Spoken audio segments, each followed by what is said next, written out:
दोस्तों नमस्कार।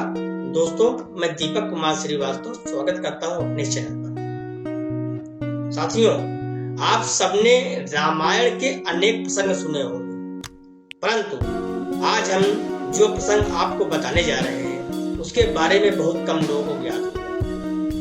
हनुमान जी की तरह लक्ष्मण जी की भी श्री राम के प्रति भक्ति बहुत अद्भुत थी। आइए जानते हैं कि लक्ष्मण जी ने श्री राम के लिए क्या त्याग किया। श्री राम अयोध्या के राजा बनने के पश्चात एक दिन अगस्त्य मुनि श्री राम से मिलने अयोध्या आए। वार्तालाप करते हुए लंका युद्ध का प्रसंग छिड़ गया। श्री राम ने उन्हें बताया कि किस तरह उन्होंने रावण तथा कुंभकर्ण जैसे प्रचंड वीरों का वध किया। उन्होंने अगस्त्य मुनि को लक्ष्मण जी की वीरता के बारे में बताते हुए कहा कि लक्ष्मण ने भी इंद्रजीत और अतिकाय जैसे शक्तिशाली अस्त्रों का वध किया।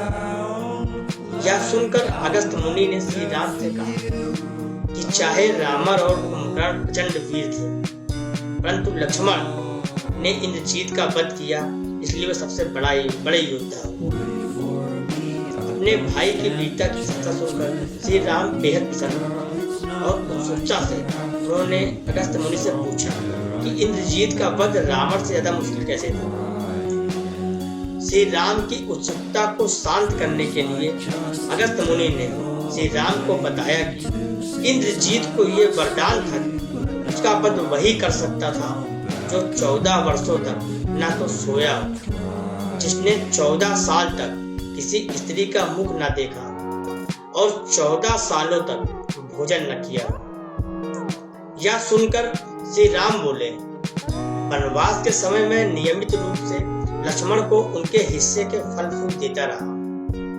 माता सीता के साथ एक कुटी में रहता था। बगल की कुटी में लक्ष्मण थे।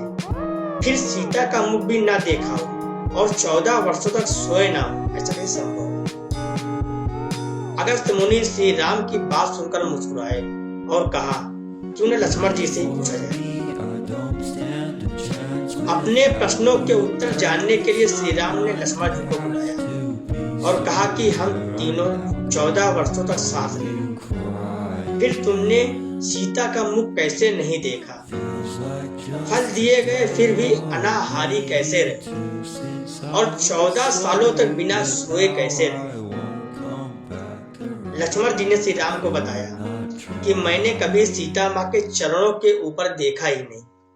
आपको स्मरण होगा जब सुग्रीव ने हमें सीता माँ के आभूषण दिखाकर पहचानने को कहा, तो मैं उनके पैरों के आभूषण के सिवा कोई और आभूषण नहीं पहचान पाया था। आप और माता एक कुटिया में सोते थे।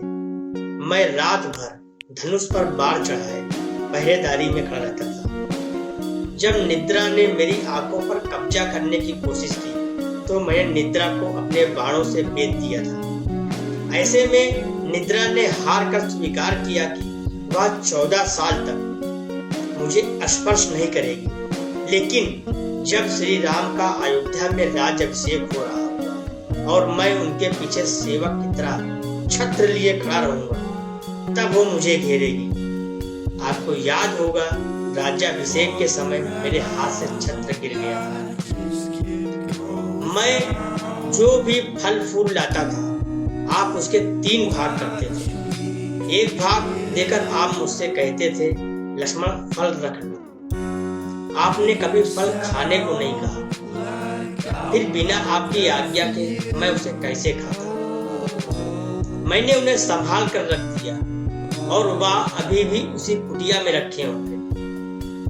श्री राम के कहने पर लक्ष्मण जी चित्रकूट की कुटिया से वे सारे फलों की टोकरी लेकर आए और वे लाकर दरबार में रख दिया। जब फलों की गिनती हुई 7 दिन के हिस्से के फल नहीं थे। उन 7 दिनों के हिस्सों के फलों के बारे में लक्ष्मण जी ने बताया कि उन 7 दिनों में फल आए ही नहीं। जिस दिन हमें पिताश्री और पिताश्री के स्वर्गवासी होने की सूचना मिली, हम निराहारी रहे।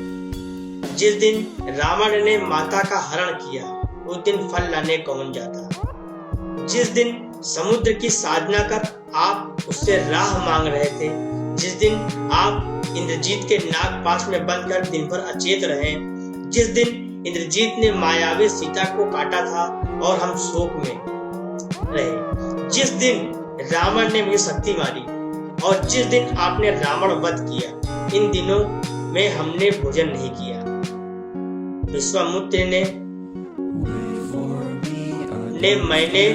विश्वामित्र मुनि से मैंने एक अतिरिक्त विद्या का ज्ञान लिया था, बिना आहार किए जीने की विद्या। उसके प्रयोग से मैं 14 साल तक अपनी भूख को नियंत्रित कर सका, जिससे इंद्रजीत मारा गया। भगवान श्री राम ने लक्ष्मण की तपस्या के बारे में सुनकर उन्हें गले से लगा लिया।